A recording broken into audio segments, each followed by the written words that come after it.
Muchas gracias, José María Portillo Valdés, por estar en esta nueva edición de las charlas del Bicentenario que organiza la Gaceta. José María Portillo Valdés es profesor de Historia Contemporánea de la Universidad del País Vasco, por supuesto, desde luego es español.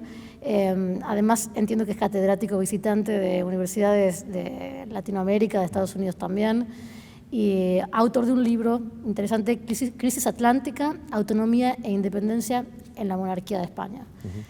Bueno, espero que se sienta a gusto con nosotros. Estoy encantado. Me interesa mucho la perspectiva de usted como profesor, investigador español, en relación con nuestro 9 de julio de 1816. ¿Qué significado tiene? Pues tiene varios, porque desde el punto de vista meramente histórico, es la primera declaración de independencia que se hace después de las guerras napoleónicas en Europa. Ya ha sido derrotado Napoleón en Europa, se ha celebrado el Congreso de Viena.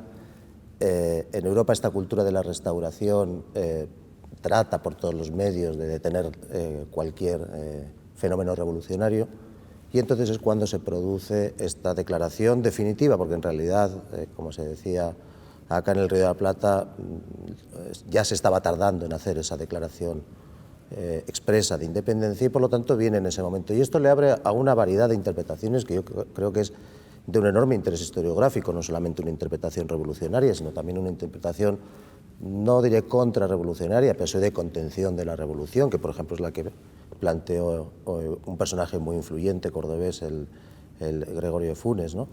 Digamos, por lo tanto, el 9 de julio tiene una variedad, una riqueza de interpretación desde el punto de vista historiográfico muy notable, y desde el punto de vista europeo también. Es algo que ocupó muchísimo a los estadistas europeos, y empezaron a escribir sobre los efectos de la independencia como un hecho irreversible a partir de la declaración rioplatense. Usted, en este Congreso del Bicentenario que tiene lugar en el Hotel Hilton, desarrolló un poco una hipótesis de paralelismo entre la emancipación que se da en las familias por la vía natural y la emancipación de los pueblos, ¿no? Y me impresionó esta idea de que, si bien es común que los hijos se separen de los padres, se creía en aquel entonces que el reino siempre iba a permanecer unido, ¿no? Sí, veamos, como saben bien, la palabra que más se utilizó en aquel entonces, junto a independencia y significando lo mismo, fue la palabra emancipación.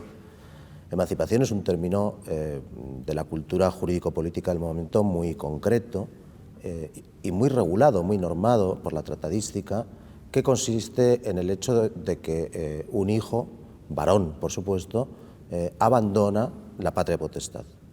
Esto, que es un fenómeno, por una parte, tiene en cierto modo que ver con la biología, es decir, con la llegada a una determinada edad, pero no necesariamente, se producía por un acto voluntario del padre. Era el padre el que emancipaba a un hijo. Se podían ver también situaciones de emancipación forzosa que son interesantes para lo nuestro.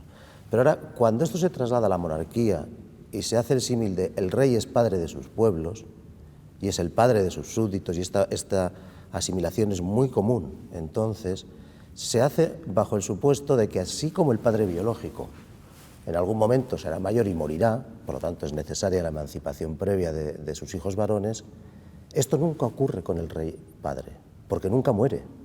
La idea de que los reyes no mueren, sino que simplemente transitan de un titular a otro de la monarquía, pero sin que muera en realidad la persona ficta del monarca, esa permanece siempre. Esto era también muy común en esta cultura. Por lo tanto, ¿qué quiere decir? Que nunca se iba a producir emancipación. Nunca, hasta que a partir de 1776 en América del Norte y después en Haití y después en toda la América española, comenzó a producirse. Por eso es un fenómeno que rompe con toda una tradición previa del pensamiento y de la forma de entender el mundo. El mundo estaba organizado en imperios, el mundo estaba organizado en monarquías, se suponía que estas monarquías eran eternas y resultó que no. Usted también dijo en su disertación que el rey se había portado como un mal padre, ¿no?, respecto de sus dominios de ultramar. Ajá, exactamente, y respecto de sus dominios europeos exactamente igual, porque lo que hay que señalar bien es que esta idea de la emancipación no es solamente de las colonias, digámoslo así. La primera emancipada es la propia parte peninsular europea de la monarquía. La Constitución de Cádiz, la primera Constitución española, en su artículo 2 dice que la nación española es libre e independiente y no es ni puede ser patrimonio de ninguna familia ni persona. Eso es una declaración de emancipación de la propia nación española, digamos de la parte europea, entendido en aquel entonces todo, la parte europea y la parte americana en la Constitución de Cádiz. ¿Por qué digo yo que esto es así? Porque hay algo que es importante señalar. El 9 de julio, la Declaración de Tucumán, es un instrumento legal. Y es un instrumento legal y es un instrumento legalista. Por decirlo de alguna manera, es una declaración que quiere estar muy apegada a la tradición legal y a la tradición constitucional previa, es decir, a lo que es regular hacer. ¿Por qué? Lo decía San Martín, porque si no nos ven como rebeldes. Y no nos pueden seguir viendo como rebeldes. Nunca tendremos el apoyo de nadie, nunca seremos reconocidos. Entonces, tenemos que hacer algo que sea entendido como legal. ¿Qué puede ser legal? De acuerdo con el orden conceptual de entonces. Puede ser legal una emancipación cuando el padre dilapida el patrimonio de sus hijos, cuando los maltrata con castigos inusitados y crueles, cuando no permite su instrucción y su mejoramiento. Todo esto estaba recogido en la doctrina jurídica. ¿Qué producía todo esto? O, por ejemplo, obligar a las hijas a la prostitución, o seguir una religión diferente de la religión católica y tratar de obligar a los hijos a hacer esto. Lo que produciera una emancipación de facto. Todas esas situaciones producían que los hijos quedaban emancipados. Por supuesto, la muerte civil del padre también, ¿no? Eso es a lo que se está apelando. Si ustedes repasan la Declaración de Tucumán, verán que lo que están diciendo es precisamente eso, y sobre todo en el discurso que se escribe posteriormente en 1817, cuando el Congreso se traslada ya a Buenos Aires. ¿Qué se está diciendo? Se está diciendo que el rey ha tenido un comportamiento que lo descalifica como padre de sus reinos, y que por lo tanto no puede seguir reclamando una patria potestad sobre sus dominios americanos. ¿Y cuáles serían las notas características de ese mal comportamiento del rey? Pues las que señala precisamente la Declaración tucumana. Por ejemplo, el castigo cruel. ¿Qué es un castigo cruel? Haber traído o intentado traer tropas para reprimirnos. El no haber permitido el desarrollo de la industria y del comercio. Recuerden que durante la colonia existen dos monopolios. Existe un monopolio comercial español, es decir, está prohibido comerciar con otras naciones. Se hace a través del contrabando, obviamente, ¿no? Pero está prohibido hacerlo de manera regular y está muy limitada el crecimiento industrial. Industrial no me refiero a fábricas, me refiero a industrias agropecuarias, por ejemplo, para la exportación. Eso está limitadísimo. Hay productos que hay que comprar obligatoriamente y traerlos de la península. Esto impide el desarrollo cultural, impide el contacto con otros pueblos. Entonces, todo esto lo que está produciendo es una imagen de un pater familias que no sabe gobernar su familia y que se incapacita a sí mismo. Agréguenle a esto que el rey en 1808, Carlos IV, había cedido sus derechos a Napoleón. Eso es lo que termina por descalificarlo. Gregorio de Funes lo decía muy claramente. El día que Carlos IV cedió sus derechos a Napoleón, ese día se rompió el primer eslabón de la monarquía, es decir, la cabeza, el padre. ¿Podemos hablar de un descontento generalizado con España? Bueno, yo lo que creo que se puede decir a estas alturas de lo que conocemos los historiadores sobre el periodo es que para cuando empieza a rodar esa bola de nieve que dice usted, que es en abril, mayo de 1808, precisamente con esta renuncia al trono de Carlos IV en favor de Napoleón, para entonces ha habido ya un deterioro imperial de España muy notable. Síntomas de este deterioro imperial precisamente se producen acá, en el Río de la Plata, ¿no? Las invasiones inglesas. Recuerden que eran barcos ingleses que regresaban de África del Sur y se desvían hacia Buenos Aires al tener conocimiento de que la Armada Española ha sido liquidada en Trafalgar, en la batalla de Trafalgar, junto con la francesa al mando de un almirante francés.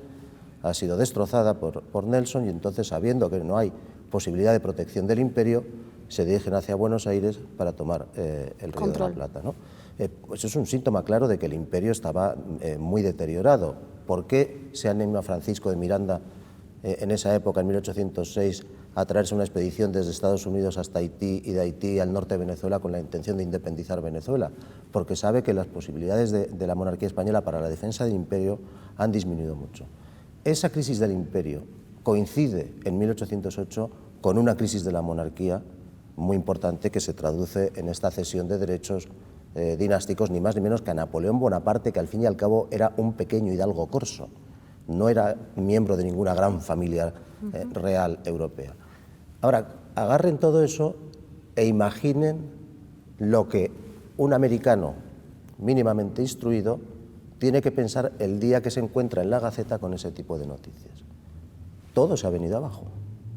Entonces, si todo se ha venido abajo, si hasta el rey ha cedido sus derechos, ya no existe esto. ¿Qué es lo que hay que hacer? Recomponer rápidamente un orden. Eso es la revolución. Un intento de recomponer rápidamente un orden que ha deteriorado el propio monarca. Los instintos de autodeterminación no han cesado en la historia, ¿no? En la historia del mundo. Sí. De hecho, en España mismo es un debate sumamente actual, ¿no? Y eterno, me temo. Y eterno. Y en el País Vasco sobre todo, el País Vasco, Cataluña. Sí, sí. Entonces, ¿todavía no se ha terminado de disgregar el Reino de España? ¿Cuál es su mirada? Pues mira, hubo un filósofo español, José Ortega y Gasset, que en 1921 escribió un libro muy interesante, se llamaba España invertebrada, en el que él planteaba la idea de que podría producirse la paradoja de que ese pequeño núcleo castellano en el que se empieza a producir una expansión territorial que ocupa la península, y el mismo año 1492 que termina de ocupar la península con la toma de Granada, empieza su expansión ultramarina y crece de manera mastodóntica, pueda empezar a contraerse y volver a quedar reducido otra vez al Reino de Castilla, con el problema de Cataluña, eventualmente el problema del País Vasco, etcétera, ¿no? El problema de identidad nacional, ¿no?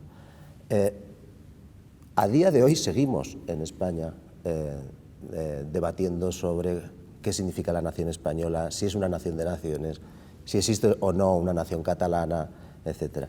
Dos datos sobre esto, dos impresiones mías. Primero, si lo pensamos bien, esto solamente ocurre en dos espacios europeos, que son el de Gran Bretaña con Escocia y el de España, ahora con Cataluña, antes más con el País Vasco. ¿Por qué estos dos?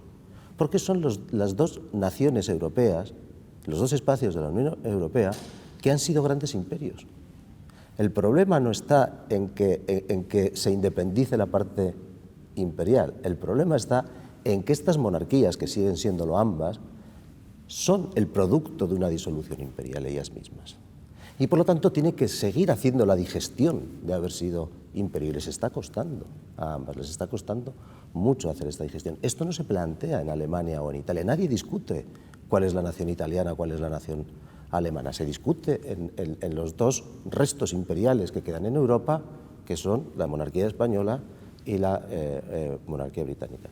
Segunda impresión mía, yo creo que en España creo que somos un poquito barrocos todavía en política. Y por lo tanto seguimos discutiendo muchísimo sobre el verbo ser. Si soy catalán, si soy español. En mi opinión deberíamos discutir más sobre el verbo estar. Uno es lo que quiera ser. Yo seré catalán, heterosexual, lo que yo quiera. El problema es si yo puedo estar junto con otros en el mismo espacio. Eso sería lo importante, eso es la política. De eso no se discute en España. Seguimos discutiendo sobre lo pasional, sobre el verbo ser, sobre si uno es o no es, etc. Y deberíamos discutir más sobre el verbo estar. Sin embargo, España y Argentina han sido capaces de, digamos, luego de este periodo, ¿no?, de grandes, de guerras, ¿no?, sí, de recuperar unas relaciones y estrecharlas, y yo creo que son países que naturalmente se llevan bien, más allá de algunos conflictos, problemas concretos. Le pregunto, hago esta reflexión pensando en el Bicentenario, ¿no? Qué curioso, qué lindo, qué lección interesante que estas dos naciones hoy estén en un pie de igualdad y se puedan y usted pueda estar aquí y podamos hablar del pasado de una manera muy respetuosa y autocrítica, ¿no? ¿Lo siente así? Precisamente por eso le decía en la anterior pregunta que desde mi punto de vista el tratamiento debe ser más sobre cómo estar juntos y no discutirse unos a otros si son o no son, ¿no?, de tal nación o de tal otra nación. Por supuesto, y le diré más, mi impresión personal es que más allá de la academia, por supuesto en la academia y en la historiografía sin ningún tipo de duda, pero más allá en términos generales, a día de hoy se ve con enorme simpatía en España todos estos procesos de independencia y de consolidación de naciones en América y que celebren sus bicentenarios y demás. Es decir, no genera ningún tipo de, digamos, de sentimiento de pérdida en absoluto, ¿no? Ni siquiera en el caso de Cuba, que fue mucho más tardío, ¿no? Esto nos debería llevar a relativizar mucho la pasión política que en muchos momentos se manifiesta y que creo que es muy mala consejera frente a la razón política. Esto que se refiere usted es producto de la razón, no producto de una pasión, ¿no? La pasión se acabó ya en el Río de la Plata a partir de 1810, ¿no? Y en América a partir de 1826, en la América continental. Y por supuesto la relación yo creo que hoy en día es la que debe ser, ¿no? No debe ser de otra manera. Sí es cierto que costó algo recuperarla, porque en torno al primer centenario de la independencia americana, en torno a 1910, fue cuando se reconstruyó más toda esta idea de la hispanidad o del mundo hispano, del mundo colectivo y demás. Pero los vínculos hoy son tan fuertes como si nunca hubiese habido una guerra no, claro, a todo o nada, ¿no? Yo creo que si usted hiciera una encuesta en España y le preguntara al común de los españoles cuándo hubo una guerra entre lo que ahora es Argentina y España, pensarían que le está tomando el pelo. Pero la hubo, ¿cuándo? Jamás hubo una guerra, ¿no? Para la mayor parte de la gente no la hubo, ¿no? Sino, simplemente hay una buena relación por muchísimos motivos de comunidad de lengua, de muchas formas culturales y demás, ¿no? Entonces, por supuesto, la relación hoy en día es esa y es la que tiene que ser. Muchas gracias, José María Portillo Valdés. Ustedes. Muy amable.